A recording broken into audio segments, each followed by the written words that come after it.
네, 오늘 12월 27일 올해 2020년 마지막 주일 예배입니다. 하나님께서 지난 1년 동안 우리를 지켜주시고 또 우리와 함께 해주신 그 은혜를 생각하고 또 돌아보는 그런 예배가 되었으면 좋겠습니다. 하나님께서 우리에게 허락하신 모든 상황과 또 모든 환경은 하나님의 뜻이 있다고 저는 믿습니다. 그래서 한번 예배를 통해서 우리가 하나님께 나아가서 주의 뜻을 좀 묻고 또 하나님의 답을 얻는 그런 예배가 되었으면 좋겠습니다. 우리 같이 한번 다 같이 묵도하심으로 오늘 마지막 2020년 마지막 주일 예배 하나님께 드리도록 하겠습니다. 기도하시겠습니다.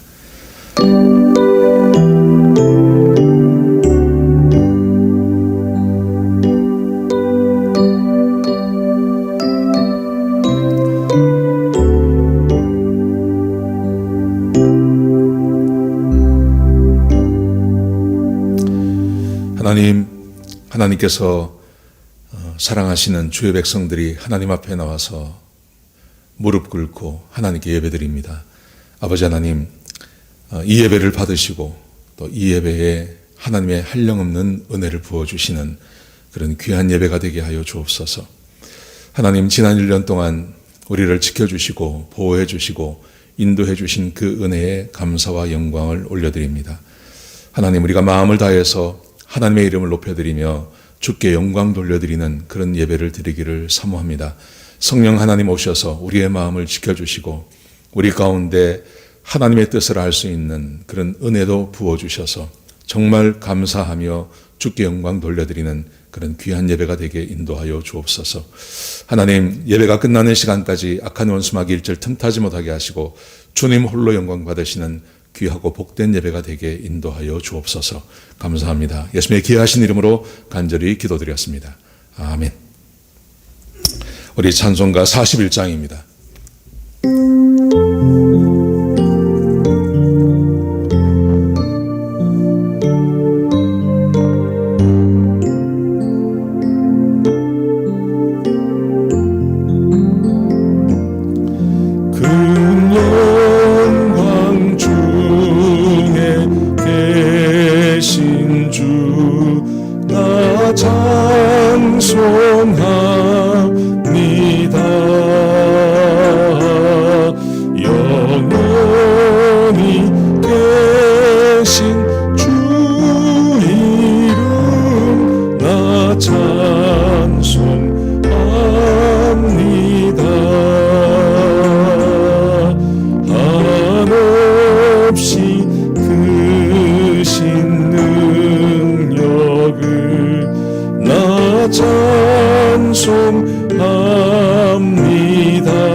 우리 3절 한 번만 더 하시겠습니다.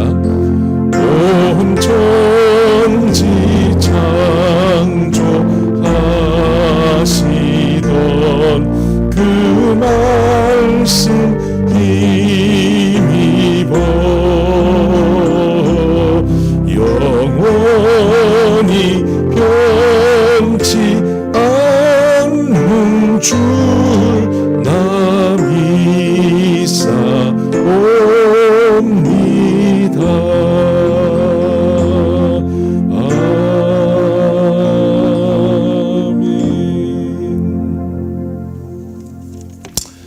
교동문 65번입니다. 교동문 65번. 우리 한 절 한 절 좀 천천히 같이 교독하시도록 하겠습니다. 여호와께 감사하라. 그는 선하시며 그 인자하심이 영원하미로다. 모든 신에 뛰어나신 하나님께 감사하라. 그 인자하심이 영원하미로다. 모든 주에 뛰어나신 주께 감사하라. 그 인자하심이 영원하미로다. 홀로 큰 기사를 행하시는 이에게 감사하라. 그 인자하심이 영원하미로다. 지혜로 하늘을 지으신 이에게 감사하라.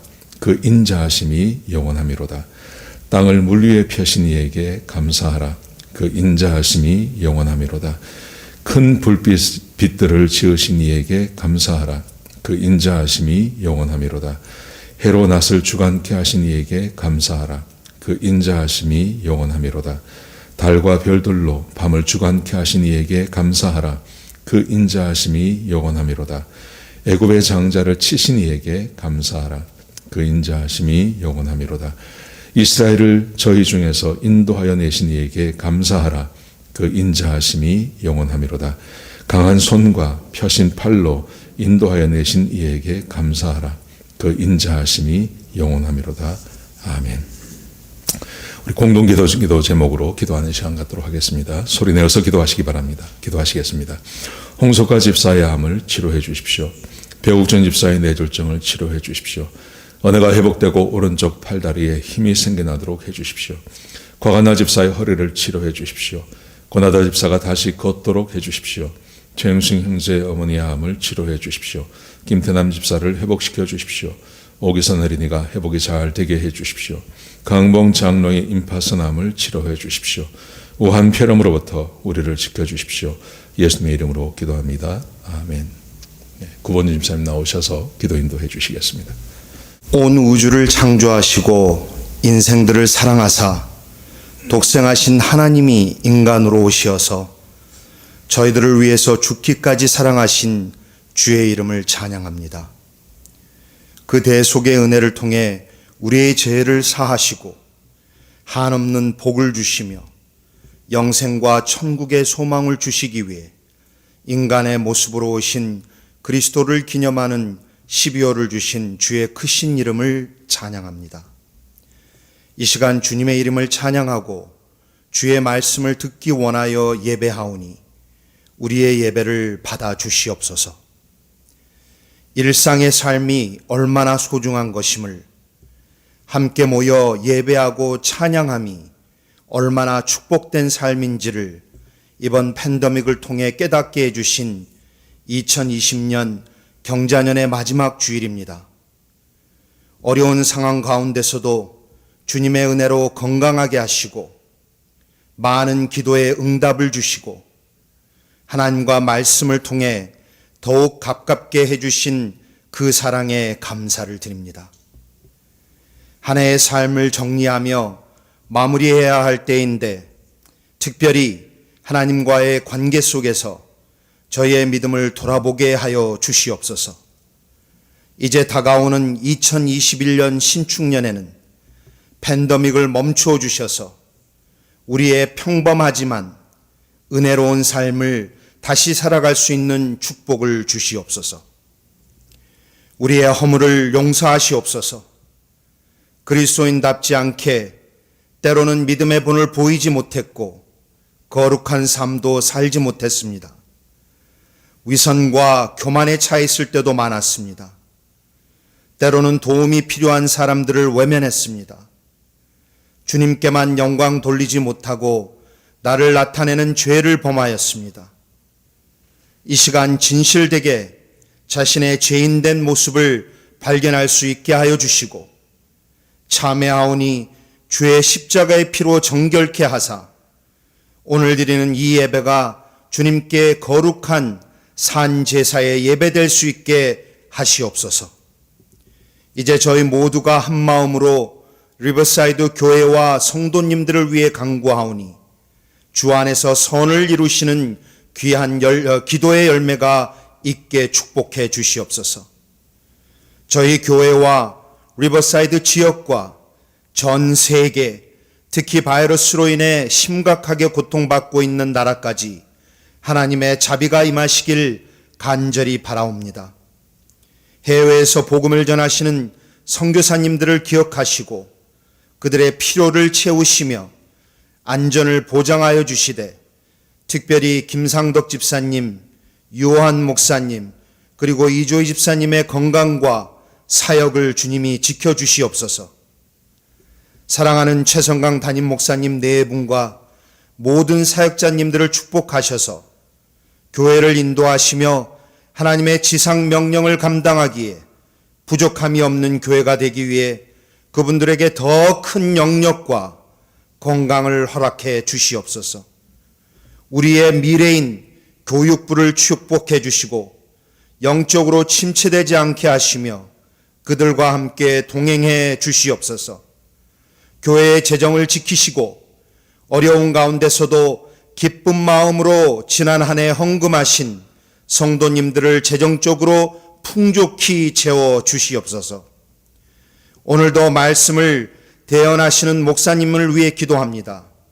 늘 수고하시고 헌신하시는 목사님을 주님께서 친히 붙들어 주시며 성령께서 주시는 지혜를 더하여 목사님의 입술을 통하여 나오는 말씀이 우리의 심령과 골수를 찌르는 말씀이 되어 우리 모두가 그 말씀 앞에 은혜 받는 역사가 있게 하시옵소서. 이제는 예배의 시작 시간입니다. 예배를 성령님께 의탁하오며 빛 대신 우리 주 예수 그리스도의 이름으로 간절히 기도하옵나이다. 아멘. 광고 말씀드리겠습니다.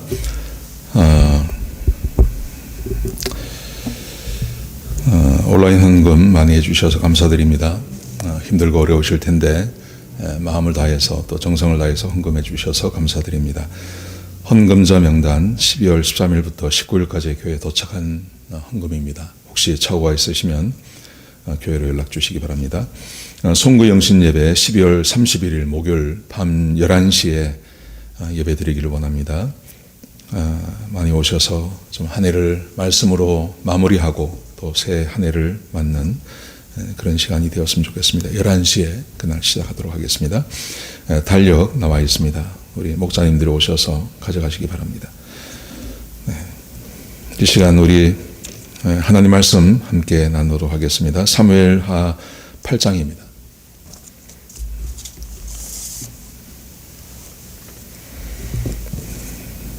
사무엘하 8장 함께 교독하실 말씀은 1절에서부터 6절까지 말씀만 같이 교독하시도록 하겠습니다. 1절에서 6절까지 말씀입니다. 제가 한 절 읽고 여러분들이 한 절 읽고 해서 교독하시도록 하겠습니다. 그 후에 다윗이 블레셋 사람들을 쳐서 항복을 받고 블레셋 사람들의 손에서 메덱 암마를 빼앗으니라. 다윗이 또 모압을 쳐서 그들로 땅에 엎드려지게 하고 줄로 재어 그 두 줄 길이의 사람은 죽이고 한 줄 길이의 사람은 살리니 모압 사람들이 다윗의 종들이 되어 조공을 드리니라.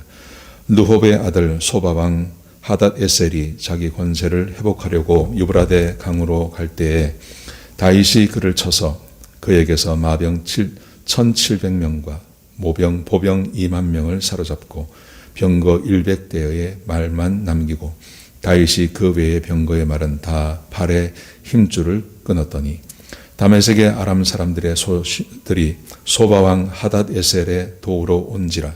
다윗이 아람 사람 2만 2천 명을 죽이고 다윗이 다메섹 아람의 수비대를 두매 아람 사람이 다윗의 종이 되어 조공을 바치니라.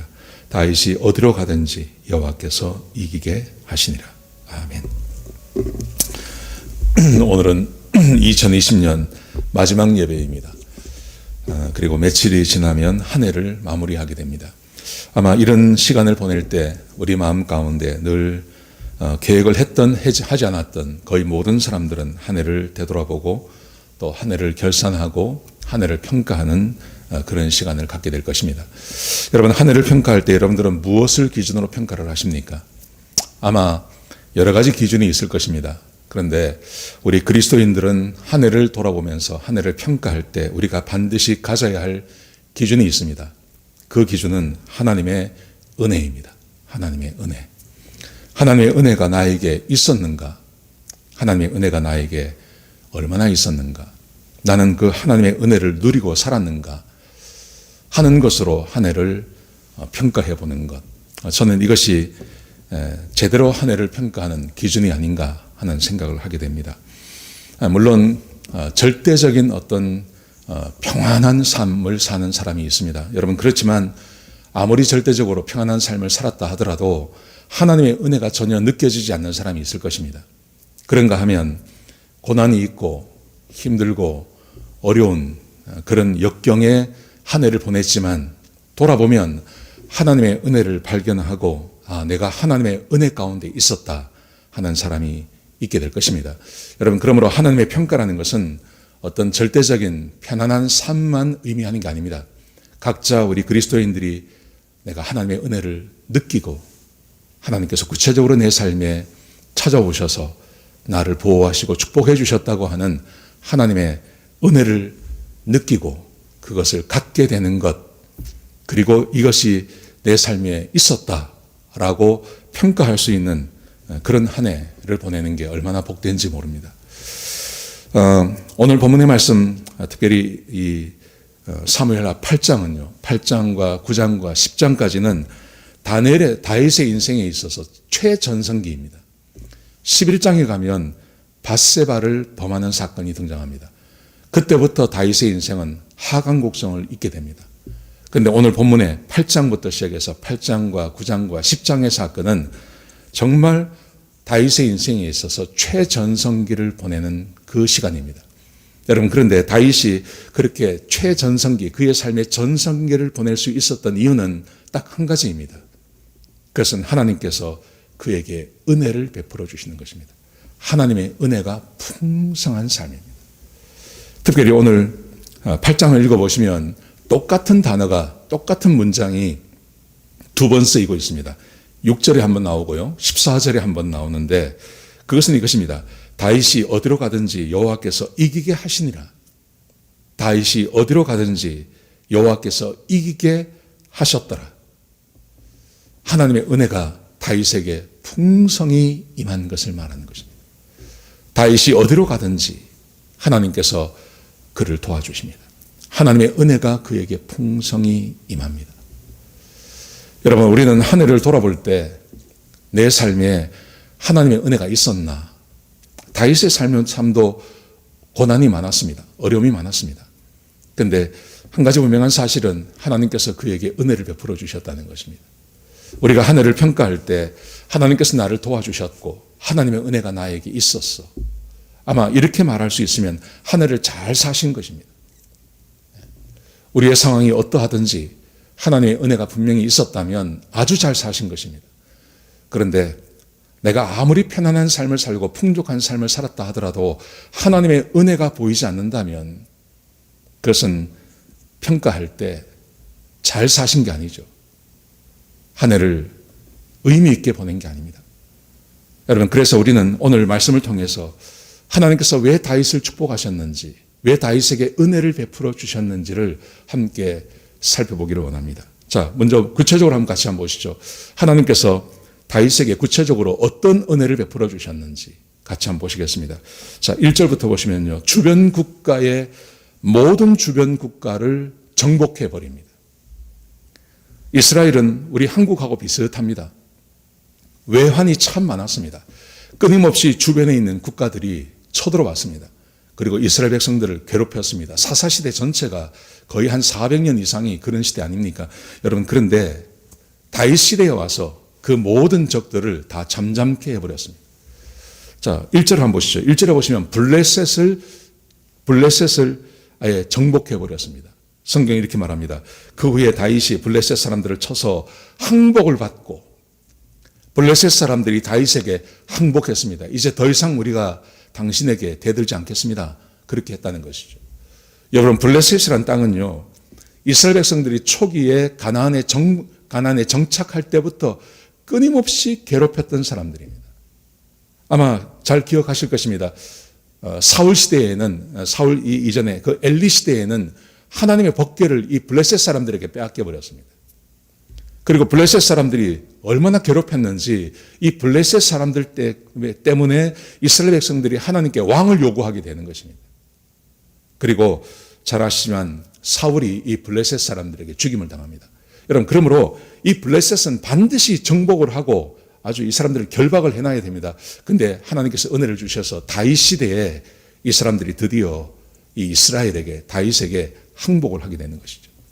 2절을 보십시오. 2절에 보시면 모압이라는 땅이 등장합니다. 자, 2절에 보시면 다윗이 또 모압을 쳐서 그들로 땅에 엎드리게 하고 키를 재가지고 두 자 키가 되면 다 죽여버리고 한 자 키가 되면 살려줬다는 거죠. 모압을 완전히 정복을 했습니다. 여러분, 이 모압 땅도 아주 의미가 있는 땅입니다. 이 모압은 그 조상이 누구냐 하면 이스라엘 백성들의 조상입니다. 롯과 그의 맏딸이 관계 안에서 태어난 사람이 이 모압입니다. 모압과 암몬 있지 않습니까? 모압은 롯과 그의 맏딸 사이에 태어난 자손들이고요. 그 다음에 암몬은 그 롯과 둘째 딸입니다. 둘째 딸에서 태어난 사람들이 이 암몬이었습니다. 그런데 하나님께서 그렇기 때문에 모압을 완전히 치라고는 말하지 않습니다. 그냥 그들을 지나가라고 말씀하셨습니다. 여러분, 그런데 시혼이라는 왕이 있었어요. 이 모압이에요. 이 시혼이라는 사람이 이스라엘 백성들이 그 땅을 지나가려고 할 때 그 땅을 지나가는 것을 방해했습니다. 못 지나가게 했습니다. 그뿐만 아니라 모압 왕 발락이라는 사람이 있지 않습니까? 이 사람이 발람이라고 하는 선지자에게 돈을 주고 그에게 돈을 주고 이스라엘 백성들을 저주하도록 만들어 놓았습니다. 이 이런 땅이 이 모압입니다. 거기다가 모세가 이 모압 땅에서 죽었습니다. 모압 땅에서 죽었고 룻이 이 모압 여인이었습니다. 그러니까 이스라엘 백성과 굉장히 가까운데 이 모압은 끊임없이 이스라엘을 괴롭히던 사람들이었습니다. 그런데 드디어 하나님께서 이 다윗 시대에 이 사람들을 정복하게 만든 것입니다. 그 다음에 3절을 보십시오. 3절에 보시면 소바라고 하는 땅이 나옵니다. 소바. 성경에 잘 등장하지 않는 이름입니다. 그런데 이 소바가 어디냐면 저 북쪽에 가면 북동쪽으로 가면 유프라테스 강이 있습니다. 그 유프라테스 강 근처에 있는 나라가 이 소바라고 하는 나라입니다. 그러니까 이스라엘부터 굉장히 떨어진 땅입니다. 이 소바를 정복했다는 말은 무슨 말이냐 하면 이스라엘의 그 영토가 굉장히 늘어났다는 말입니다. 실제로 다윗 시대에 이스라엘의 영토가 10배가 늘어납니다. 저 북쪽으로는 저 유프라테스 강, 다메섹을 지나서 그 유프라테스 강까지, 거기까지 영토를 확장을 하고 남쪽으로는 이집트 국경까지요. 굉장히 많은 땅을 차지합니다. 하나님께서 다윗에게 이 은혜를 허락해 주시는 것입니다. 전쟁만 하면 이기게 하시는 것입니다. 전쟁만 하면 이기게 하고 5절에 보시면 다메섹에 있는 아람의 연합군이 쳐들어왔는데 그 연합군들까지 그냥 정복해버리고 그들을 이기게 하시는 것이죠. 이렇게 전쟁에서 승리할 수 있었던 이유는 단 한 가지입니다. 하나님께서 다윗에게 은혜를 베풀어 주셔서 어떤 전쟁이든지 나가기만 하면 승리하고 이기게 해주신 그 은혜를 베풀어 주시는 것입니다. 사랑하는 성도 여러분, 우리가 오늘 연말이고 이번 주가 이제 연말 한 5일 정도 시간이 있지 않습니까? 이때 한번 올 한 해를 한번 결산해 보시기 바랍니다. 내가 올 한 해를 보내면서 내 안에 가지고 있던 그 문제들, 수십 년 된 문제가 해결이 되었는지 한번 생각해 보십시오. 그리고 내가 마땅히 정복해야 될 것들을 정복을 했는지, 그게 병이 될 수도 있고, 어떤 분들에게는 그게 뭐 가정의 문제일 수도 있고, 또 어떤 분들은 재정적인 문제일 수도 있고, 그런 것들을 해결을 한 한 해였는지 한번 생각하고 돌아보는 한 해가 되었으면 좋겠습니다. 여러분, 그러면서요, 단순히 문제 해결이 아니라 그런 한 해를 돌아보면서 하나님께서 나를 도우셨어. 올해도 하나님께서 나를 도와주셨어. 하나님의 은혜 가운데 내가 한 해를 보낼 수 있었어. 하나님께서 이것도 도와주시고 이것도 도와주시고, 참 걱정하고 팬데믹이 막 시작할 때 정말 걱정이 많았는데 하나님께서 도와주셔서 하나씩 해결이 되기도 하고 더 큰 은혜를 내가 경험했어 하는 이 고백이 우리 가운데 반드시 있어야 돼요. 여러분, 그래야 이제 다음 주면 시작되는 새로운 한 해를 맞을 때 좀 희망 있게 한 해를 보낼 수 있는 겁니다. 지금 또 중국에서 보니까, 어제 신문을 보니까 중국에서 새로운 전염병이 나온다 그래요.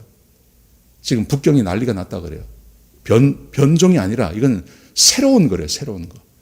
거기다가 영국에서는 지금 변종이 나왔다 하지 않습니까? 지금 세상이 얼마나 복잡한지 모릅니다. 지금 이런 상황 아래서 하나님의 은혜, 지금 이 복잡했던 오늘 한 해를 보면서 하나님의 은혜가 나에게 있었습니다. 하나님께서 나를 도와주셨습니다. 참 감사한 한 해였습니다. 라고 내가 정말로 이 은혜를 경험하고 이 은혜를 고백할 수 있다면 이제 다가오는 2021년도 그렇게 두렵지 않은 겁니다. 하나님께서 은혜를 베풀어 주시면 세상이 뒤집어지든지 세상이 어떻게 되든지 상관없어. 하나님께서 나를 도와주실 거야. 나에게 은혜를 베풀어 주실 거야. 변종이 나오든 새로운 게 나오든 하나님께서 지켜주시고 더 좋게 해주실 거야 하는 믿음이 있는 겁니다. 근데 만약에 이 은혜를 경험하지 못하고 이 은혜 아래 있지 못하다면 두려운 거죠. 겁이 나는 거죠. 그런 뉴스를 접할 때마다 내 마음에 얼마나 부담이 되고 이런 것 때문에 잠도 자지 못하고 일도 제대로 하지 못하는 이런 세월들을 보내게 될 것이 뻔하지 않습니까? 여러분, 그러므로 우리 그리스도인들은 언제나 하나님의 은혜를 기준으로 삼아야 됩니다. 하나님께서 나에게 은혜를 베풀어 주셨나 그렇지 않나 하는 것입니다. 자, 이제 우리가 한번 생각해 볼 것은 이것입니다. 왜 하나님께서 다윗에게 은혜를 베푸셨냐 하는 겁니다. 여러분, 이렇게 생각하시면 안 됩니다.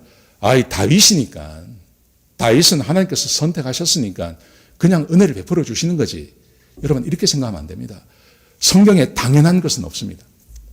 성경에 당연하기 때문에 그 사람은 당연한 거니까 은혜를 베풀어 주시지, 그런 거 없습니다. 반드시 다윗의 한순간 한순간이라도 은혜를 베푸시는 데는 이유가 있는 겁니다. 아까 제가 말씀드렸듯이 8장과 9장과 10장까지는 다윗이 그의 전성기를 보냅니다. 그리고 11장에 그 전성기에 11장에 가서 밧세바를 범하는 사건이 터집니다. 그때부터 그가 내리막을 걷는 겁니다. 당연한 거 없습니다. 8장에서 하나님께서 다윗에게 은혜를 부어주셨다면 8장에서 하나님의 은혜를 받을 만큼의 다윗의 어떤 삶이 있는 겁니다. 그게 뭘까요? 자, 보세요.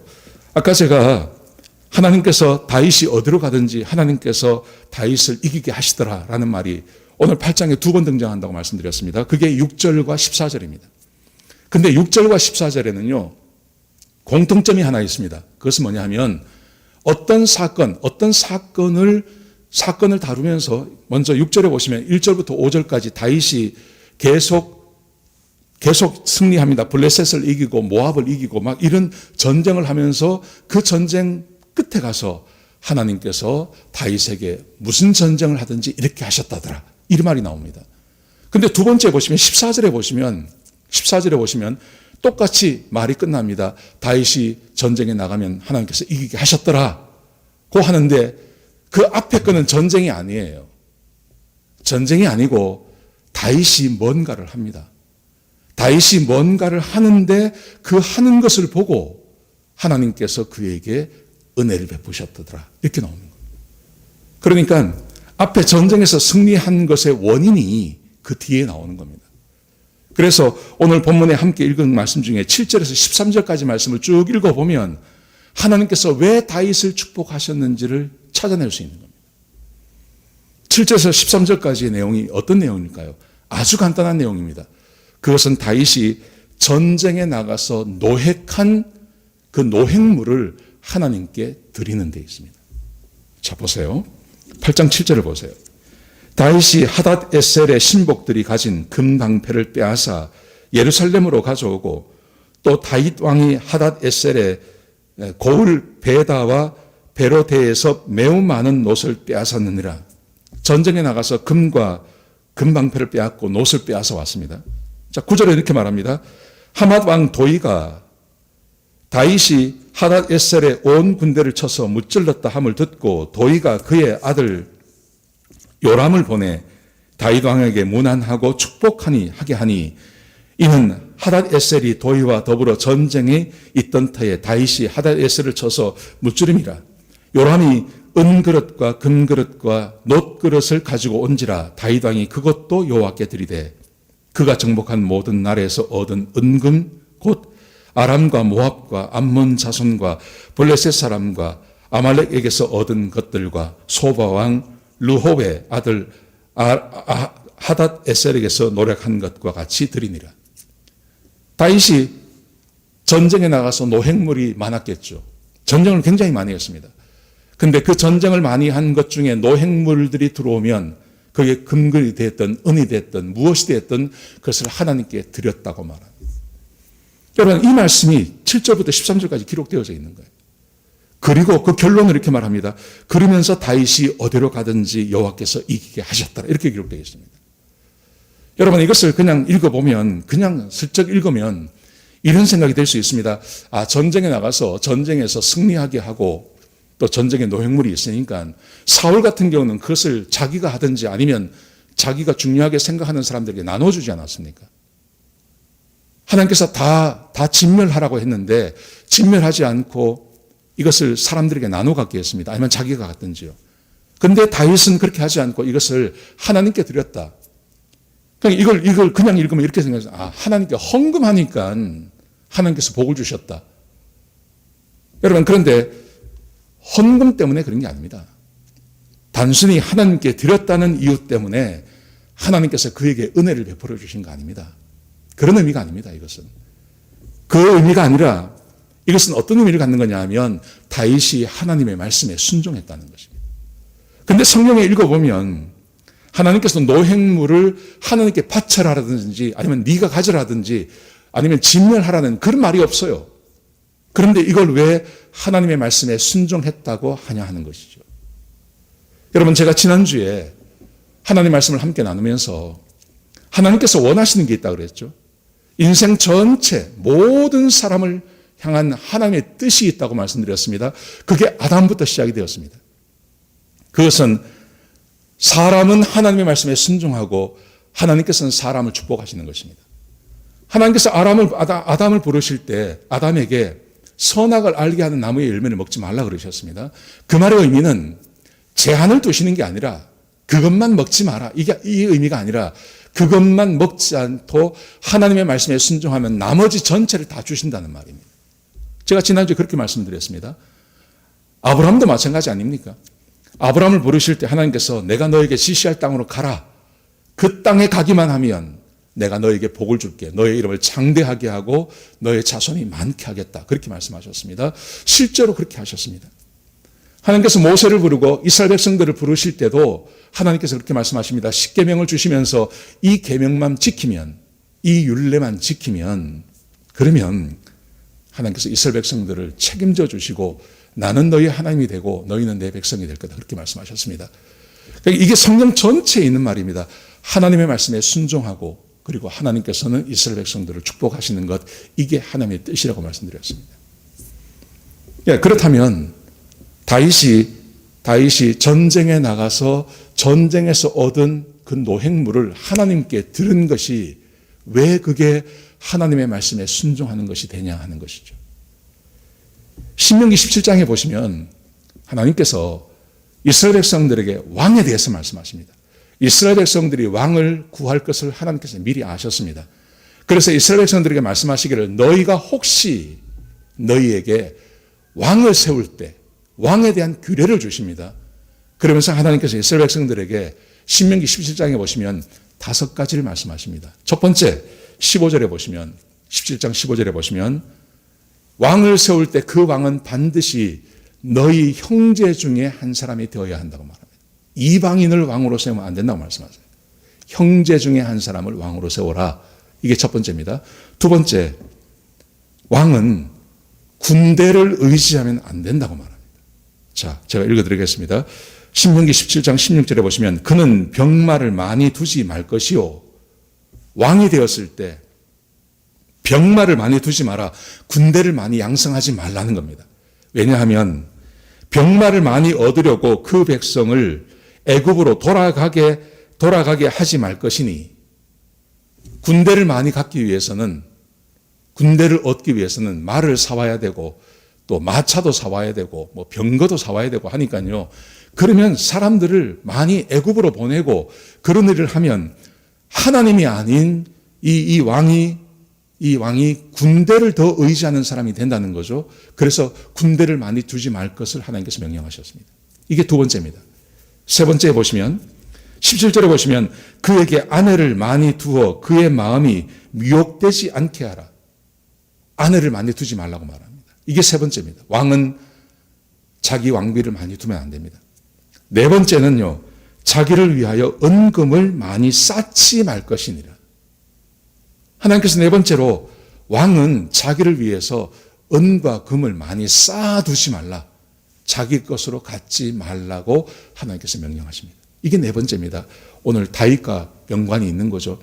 다섯 번째는 17장 18절부터 20절까지 말씀해 보시면 규례, 하나님의 말씀을 항상 옆에 두고 그것을 읽어서 하나님을 경외하고 규례를 지킬 것을 명령하십니다. 다섯 가지입니다. 첫 번째, 형제 중에 한 사람을 택하라. 두 번째, 군대를 많이 양성하지 마라.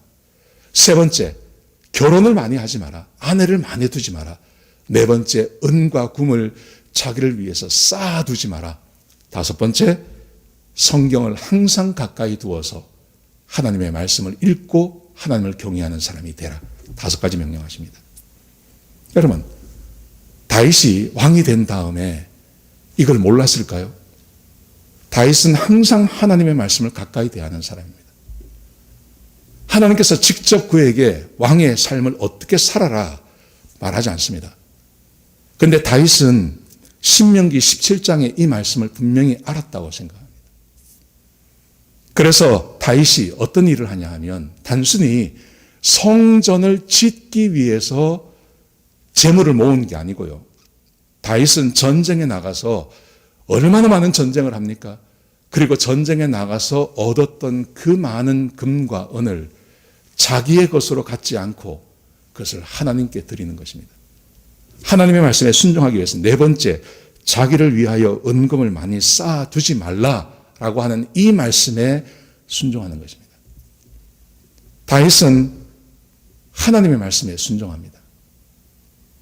하나님께서 다윗에게 은혜를 베푸신 이유, 다윗이 어디로 가든지 전쟁에서 승리하게 하는 이유, 그것은요, 하나님의 말씀에 순종하기 때문에, 그래서 실제로 자기의 삶을 전쟁에 나가서 노획물이 그렇게 많이 들어옴에도 불구하고 그것을 자기의 것으로 갖지 않고 하나님의 명령대로 자기를 위하여 은금을 많이 쌓아두지 말라라는 말에 순종해서 그것을 하나님 앞에 드리는 것입니다. 하나님의 말씀에 순종하는 것입니다. 여러분, 그래서 말입니다. 오늘 이 8장에 보면 다윗이 전쟁을 하고 그 전쟁에서 거둬들인 은 그릇, 금 그릇, 놋 그릇, 금 방패 이런 것들이 굉장히 많았다고 아주 자세하게 이야기합니다. 그리고 누구하고 전쟁했는지도 아주 자세하게 기록합니다. 이걸 뭘 말하는 걸까요? 얼마나 노획물이 많았는지를 말하는 것입니다. 그리고 이 모든 노획물들을 다윗은 자기가 갖지 않고 하나님께 드렸다고 말합니다.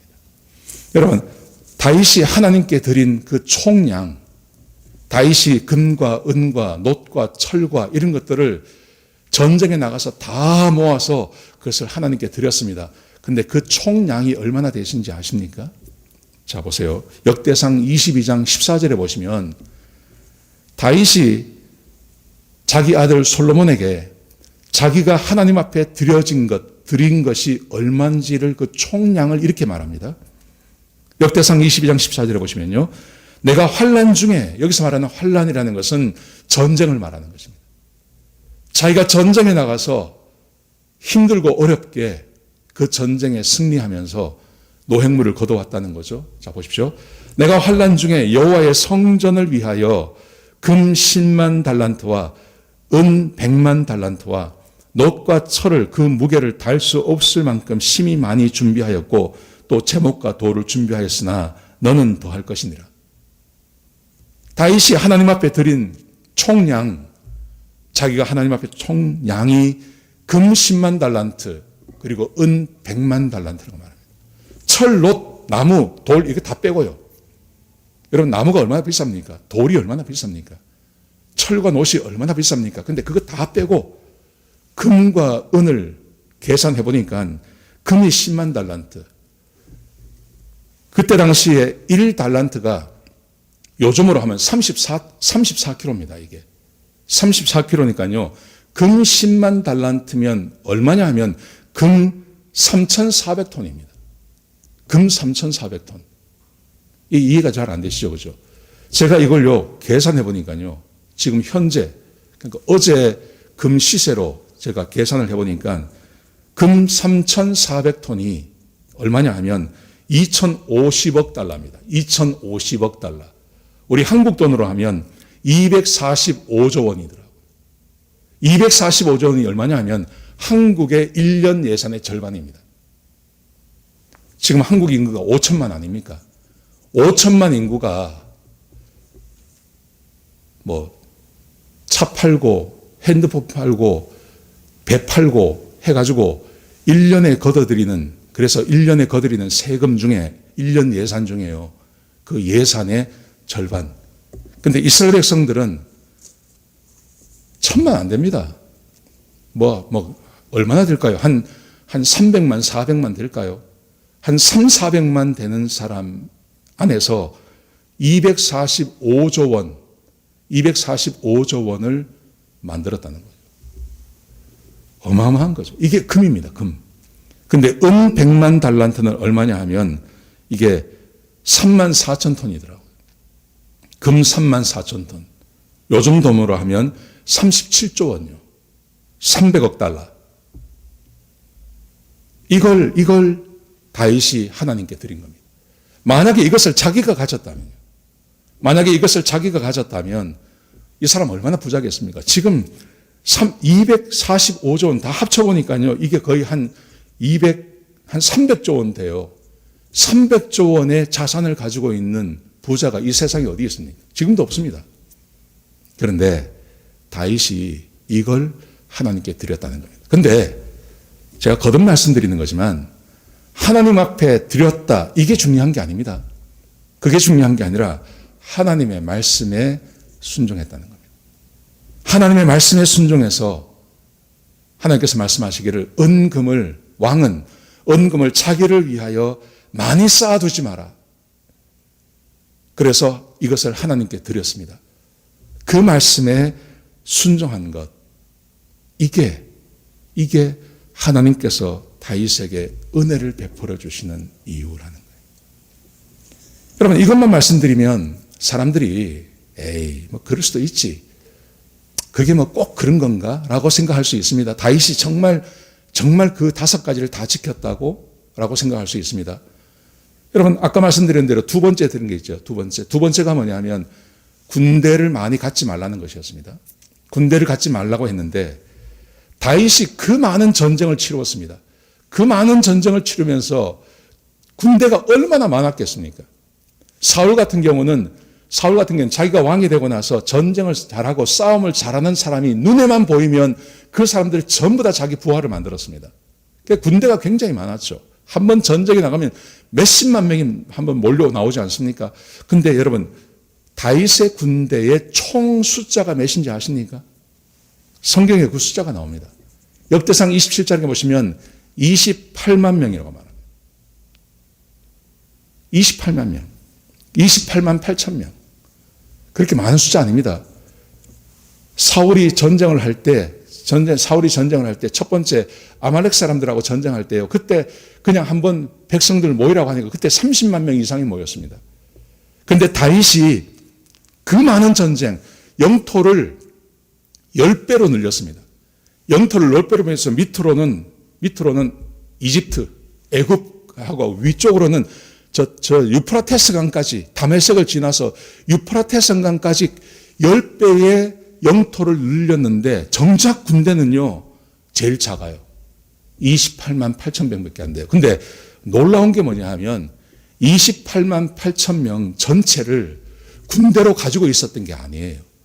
그게 아니고 역대상 27장을 읽어보면 이렇게 기록되어 있습니다.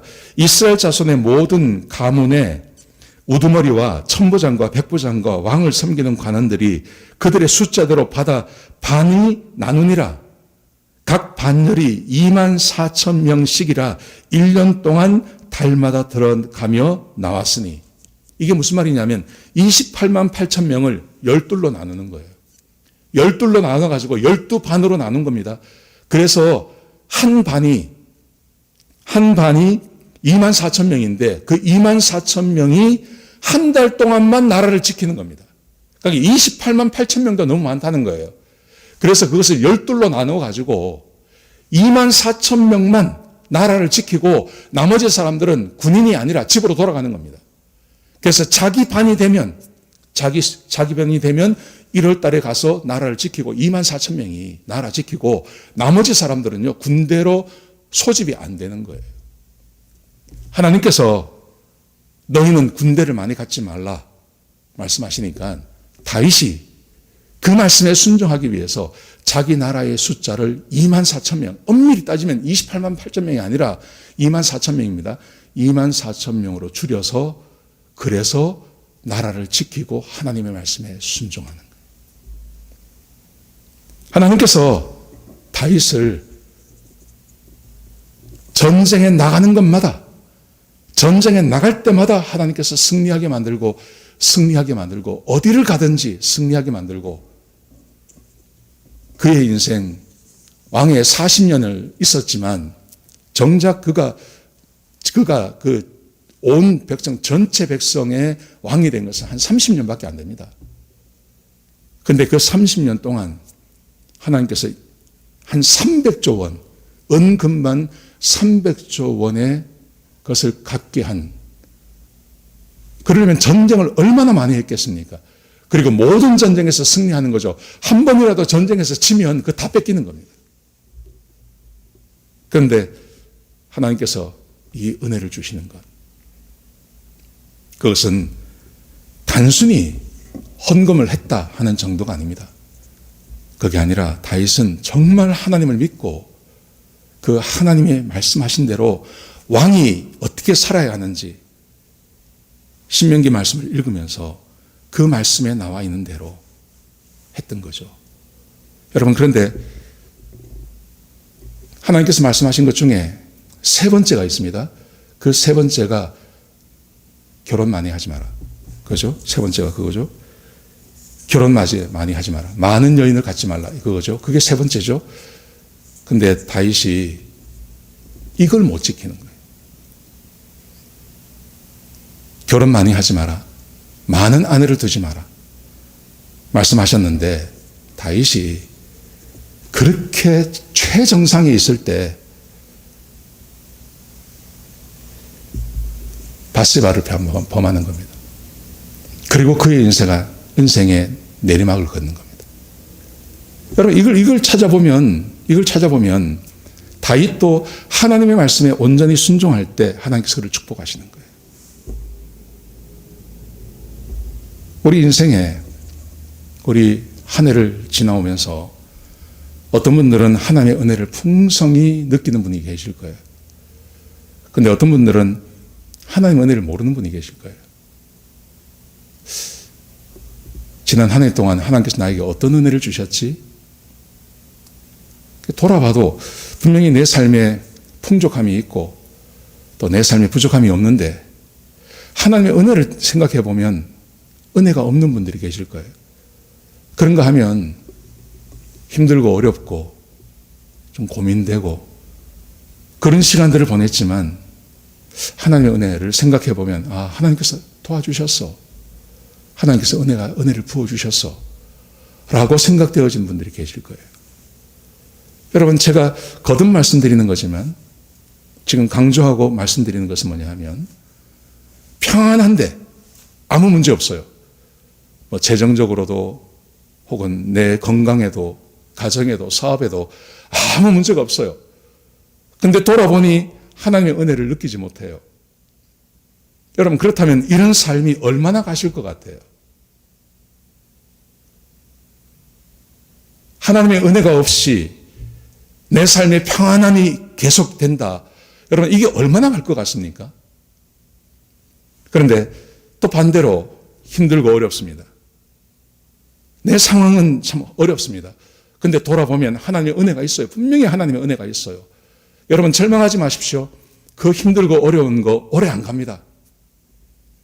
다윗이 그랬습니다. 다윗도 사울을 피해서 10년을 도망을 다녔습니다. 그런데 그가 어렵고 힘들었지만 그가 고백하는 것처럼 그 힘들고 어려운 상황 가운데서도 하나님의 은혜가 분명히 있지 않았습니까? 그래서 그는 이겨낼 수 있다고 이야기하죠. 그리고 그 시간을 지나간 다음에 하나님께서 다윗을 본격적으로 복을 주시는 거예요. 다윗이 그렇게 힘들고 어렵게 낙심이 되고 어려운 그런 상황 가운데 지나갈 때 사울은 왕궁에 있었습니다. 왕궁에. 근데 그가 말하지 않습니까? 어디 가도 하나님의 음성을 들을 수 없었다고요. 그리고 그의 40년이 그렇게 끝나버리는 겁니다. 여러분, 그러므로 우리는 하나님의 은혜에 내 삶을 결산해 봐야 됩니다. 하나님의 은혜로. 하나님의 은혜. 그 은혜가 뭐 크면 좋죠. 그런데 작은 은혜라도, 손바닥만한 은혜라도 내 삶에 은혜가 있었는지 생각해 봐야 됩니다. 참으로 감사한 것은 우리 교인들, 제가 한 사람 한 사람을 생각해 보면 지금 힘들고 어려워도 하나님의 말씀에 순종하고 하나님 말씀대로 살려고 애를 쓰고 가족을 사랑하고 형제를 사랑하고 그런 분들이 참 많아요. 제가 목자님들 이야기를 들어보면 참 제가 마음에 감동이 있어요. 그리고 제가 개인적으로도 전화하고 이렇게 해보면 참 하나님의 은혜 가운데 있는 분들이 참 많이 있어요. 이 힘들고 어려운 시절에 가족을 사랑하고 형제를 사랑하려고 애쓰고 수고하는 분들이 참 많으세요. 그래서 하나님의 은혜가 풍성하다는 걸 제가 알고 있어요. 얼마나 감사한지 모릅니다. 얼마나 감사한지 모릅니다. 여러분, 제가 바라기는 내년에 계획을 세우실 때, 다른 계획보다 내가 하나님의 은혜를 풍성히 받는 것으로 한 해를 계획하셨으면 좋겠습니다. 그 계획은 다윗이 갔던 길을 걷는 겁니다. 그것은 하나님의 말씀에 순종하기로 결정하고 내가 좀 약한 부분, 내가 좀 연약한 부분들, 그것을 하나님의 말씀으로 채우고 그래서 하나님의 말씀에 순종하는 거로 한 해를 계획하시기 바랍니다. 그러면 올 한 해 하나님께서 주신 은혜보다 훨씬 큰 은혜가 내년에 주어지게 될 것입니다. 다윗이 그렇게 살았습니다. 다윗이 그 은혜 가운데 있었습니다. 그래서 이번 주를 지나가실 때 좀 하나님의 은혜를 받는 것을 사모하고 그 하나님의 은혜를 받는 것은 다른 거 아닙니다. 그것은 내가 하나님의 말씀에 순종하는 것입니다. 주께서 우리에게 말씀하신 것에 내가 순종하는 것입니다. 그렇게 한 해를 준비하시고 한 해를 결산하시고 하시는 저와 여러분 되시기를 주 이름으로 축복합니다. 우리 같이 한번 기도하시겠습니다. 하나님의 은혜에 감사와 영광을 올려드립니다. 아버지 하나님, 우리 사랑하는 성도님들 축복하시고 인도해 주셔서 이 힘들고 어려운 시간 주의 은혜 가운데 지켜주시고 보호해 주시고 하나님께서 여기까지 인도해 주신 것에 감사합니다. 아버지 하나님, 연말을 결산하고 새해를 준비하면서 내가 받은 하나님의 은혜를 돌아보게 하시고 그리고 내년 한 해도 충만한 하나님의 은혜를 사모하는 주의 백성들이 되게 역사하여 주시옵소서. 하나님, 그런 우리 성도들을 축복하시고 하나님의 은혜를 사모하는 자들에게 한량없는 주의 은혜를 부어 주옵소서. 주님 감사합니다. 예수님의 귀하신 이름으로 간절히 기도드렸습니다. 아멘. 우리 말씀 생각하시면서 찬송 같이 하시겠습니다. 나의 힘이 되신 여호와여 찬양하시겠습니다.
주.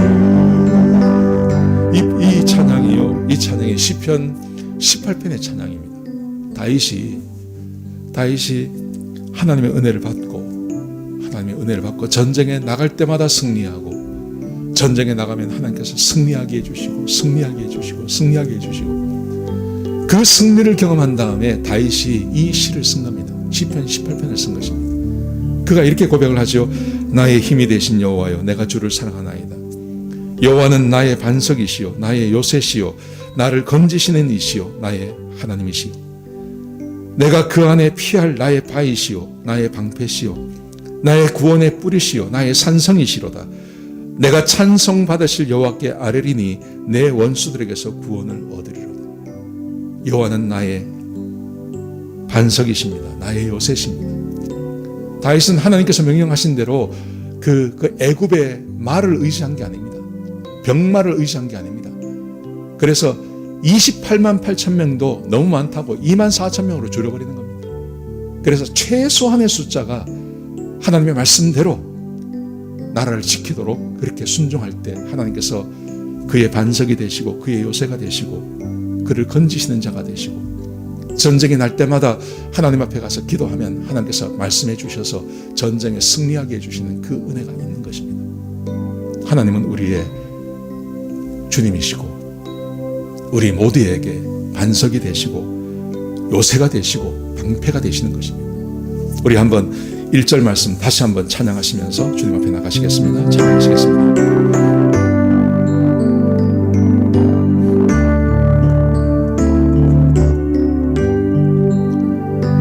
나의 힘이 되신 여호와여,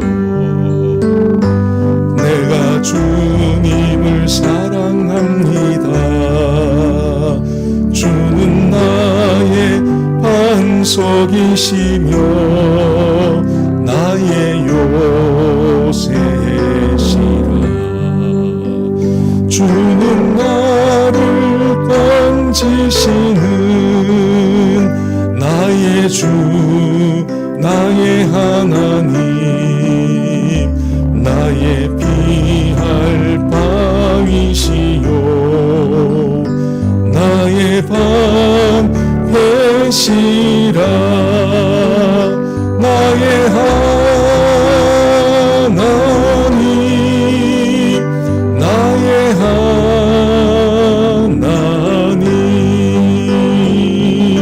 구원의 뿌리시요 나의 산성이라. 나의 하나님, 나의 하나님, 그는 나의 여호와, 나의 구세주. 2절입니다. 나의 생명이신 여호와여, 내가 주님을 찬양합니다. 주는 나의 사랑이시며 나의 의지시라. 주는 나를 이끄시는 나의 길 인도하시며 나의 생의 목자 되시니 내가 따르리라.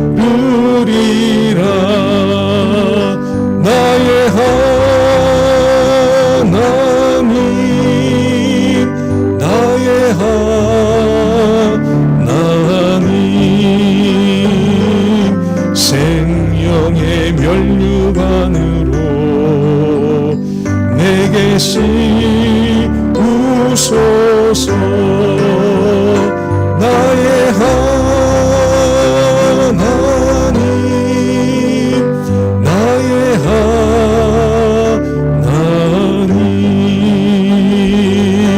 그는 나의 여호와, 나의 구세주.